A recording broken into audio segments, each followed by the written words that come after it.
Racist ideas are routinely rebranded into something more palatable for every generation. They may change the language, but if you're listening closely, and I do want you to listen closely, we all know what they really mean. This is what I call the modern slur, and I think it's on display right here in this clip. Watch this. There's a lot at stake. Plus, the progressive movement, they are this close to locking this thing in. They have opened the borders. They've changed the entire culture of this country. If you look at the cities, it's almost over. If they can drag him across the finish line and install Kamala, we have a DEI presidency that they can celebrate for the rest of the administration. That's all they need to get to. It's just 90 minutes. It's all it takes. What do you mean by that, Jesse? What do you mean a DEI presidency? Modern slurs serve two purposes that I want to break down for you today.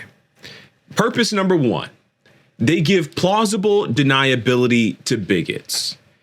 For many folks, especially those in the media, the N-word is like this uncrossable line in the sand for racist slurs. Do something racist plus say the N-word and you are a clear bigot. Do something racist, but you didn't say the N-word and things are debatable. Modern slurs do the work of approximating the denigrating power of the N-word without the user ever having to say the N-word, thus allowing them to speak with dog whistle clarity to their in-group, aka the people who know what they're really saying, while providing just enough deniability against the accusations of people who instinctively know what they mean. This is what Dr. Ian Haney Lopez, professor at UC Berkeley, this is what he describes as dog whistle politics. In his book, Dog Whistle Politics, he argues that the narrative success, the public opinion success of the civil rights movement made overt racism politically untenable. And so politicians and right-wing Fox News commentators at this point have resorted to a kind of coded in-group language ever since that time. Watch this. And that's why I think this United story and the DEI story hits so hard, because we've all been in the back of a plane when the turbulence hits or when you're flying through a storm and you're like, I'm so glad I saw the guy with the right stuff and the square jaw get into the cockpit before we took off. And I feel better now thinking about that. No, I mean, like, you want to go thought crime? Like, I'm sorry. If I see a black pilot, I'm going to be like, boy, I hope he's qualified. Well, that's the you wouldn't have done that. You wouldn't have. You wouldn't have done that before. That's not an immediate. No, you wouldn't have done that before. That's not who I am. That's not what I believe. It is the reality the left has created. That's called racism, folks. I mean, as much as these people love, well, not Charlie Kirk. Charlie Kirk actually hates MLK and his legacy, and he's committed to trying to destroy that legacy.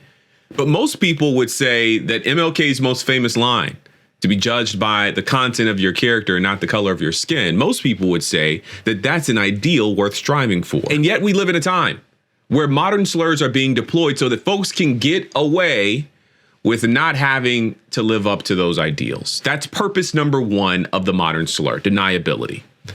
But purpose number two, I believe, is more sinister and more important. Modern slurs trick well-meaning moderates into normalizing the language of bigotry. When I say that modern slurs are designed to trick well-meaning moderates into normalizing, into participating in bigotry, this is what I mean. When the far right says DEI or CRT or woke as a pejorative, they mean the N-word. There are a couple of other slurs that I could swap into this, but let's keep it simple. They mean the N-word. When they get you to say it as a pejorative, they get you to say DEI or woke. It's just too woke in here. When they get you to say it as a pejorative, they know that you may or may not mean the N-word.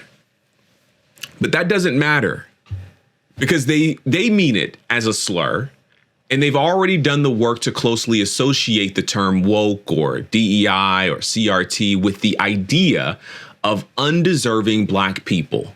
So you are knowingly or unknowingly helping to normalize their framing of the term. Modern slurs help racist ideas rebrand into something more palatable for every generation while maintaining the systems, roadblocks, and stigmas that keep society unequal. Historical examples abound. Do I need to go into some historical examples here? I'll give one.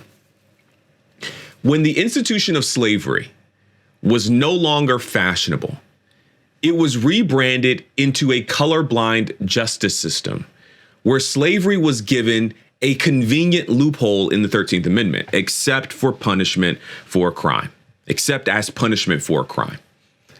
Some of the largest slave plantations in America were literally rebranded into convict leasing camps.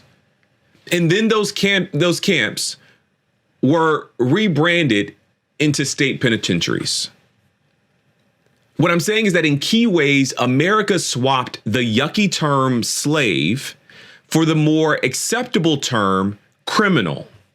And Black bodies have been over-criminalized ever since, allowing the country to celebrate the moral high ground of emancipation while simply engaging in slavery by another name. I give that example to say that today the terms woke and DEI and CRT and others are being used to train a brand new generation into devaluing the ideas, the presence, and the social contributions of Black people specifically and marginalized groups more broadly. Now, I have some good news for you. Today. There is a solution. There's a solution to this problem. And I think it's very, very simple. Here it is. Only use these terms when you intend to convey their original meaning, right? Like you can short circuit the loop. You can break the current. The current of bigotry can be broken.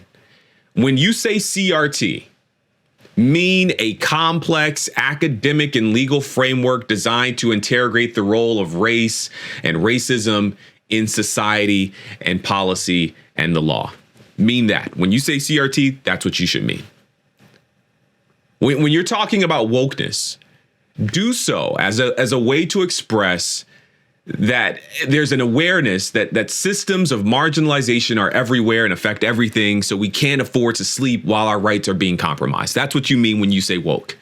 We can't afford to sleep while our rights are being compromised by the Supreme Court, by extreme politicians, by bad actors, by corporate dollars and politics. We gotta be awake. We gotta be aware of what's going on. Mean that when you say woke. When you say DEI, mean policy and programs designed to make diverse organizations more equitable and inclusive for historically marginalized groups. That's what you mean by DEI. Don't allow for them to dominate the conversation. What I'm saying is disrupt the way bigots are co-opting language by any means necessary. What do you think?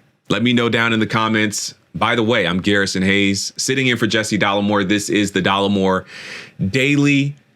I'd love it if you came over and subscribed to my channel and watched a video from me if you could. I'd love that.